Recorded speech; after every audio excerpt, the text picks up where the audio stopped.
অবশেষে অপেক্ষার অবসান। রবিবার নির্বাচন কমিশন বিকেল 4টে নাগাদ দিল্লির বিজ্ঞান ভবনে সাংবাদিক বৈঠকের আয়োজন করে। সেখানেই পশ্চিমবঙ্গ, অসম, তামিলনাড়ু, কেরল এবং কেন্দ্রশাসিত অঞ্চল পুদুচেরির বিধানসভা নির্বাচনের নির্ঘণ্ট ঘোষণা হয়। অসম, কেরল, পুদুচেরি ও তামিলনাড়ুতে ভোট গ্রহণ হবে এক দফায়। 9 এপ্রিল ভোট হবে অসম, কেরল ও পুদুচেরিতে। তামিলনাড়ুতে ভোট হবে 23 April.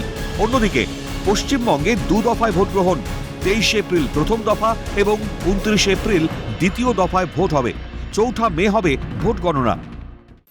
West Bengal. West Bengal, the 294 assembly constituencies, the polling shall be held in 2 phases. In the first phase, 152, and the second phase, 142. The date of poll shall be 23rd of April and 29th of April. And the counting shall be together for all, that is 4th of May, 2026. পশ্চিমবঙ্গে প্রথম দফায় vote হবে 152টি আসনে। দ্বিতীয় দফায় vote গ্রহণ হবে 142টি আসনে। প্রথম দফায় ভোট গ্রহণ হবে উত্তরবঙ্গের কোচবিহার, আলিপুরদুয়ার, জলপাইগুড়ি, দার্জিলিং ও কালিম্পং, উত্তর ও দক্ষিণ দিনাজপুর, মালদা, মুর্শিদাবাদ, পশ্চিম মেদিনীপুর ও ঝাড়গ্রাম, পুরুলিয়া, বাঁকুড়া ও পূর্ব মেদিনীপুরে।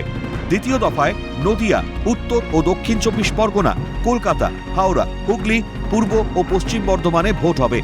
21 বিধানসভা ভোট 8 দফায় সম্পন্ন হয়েছিল রাজ্যে। তাহলে এবার 2 দফায় কেন? এই প্রসঙ্গে গণেশ কুমার জানান, প্রত্যেকের ক্ষেত্রে সুবিধাজনক হয় এমন একটি পর্যায়ে নির্বাচন করা উচিত।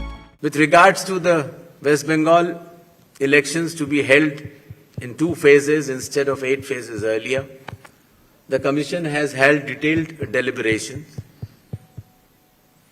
and in its considered opinion, it was found necessary to reduce the number of phases and bring it down to an extent where it is convenient for everybody. এদিকে আগামী 7ই মে শেষ হচ্ছে পশ্চিমবঙ্গে সরকারের মেয়াদ।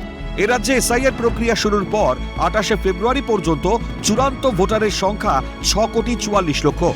যদিও বিবেচনাধীন ভোটারদের বৈধতা খতিয়ে দেখছেন বিচারকরা। সেই কাজ শেষ হলেই সাপ্লিমেন্টারি তালিকা বের করা হবে বলে জানিয়েছেন গণেশ কুমার। ক্যালকাটা নিউজ।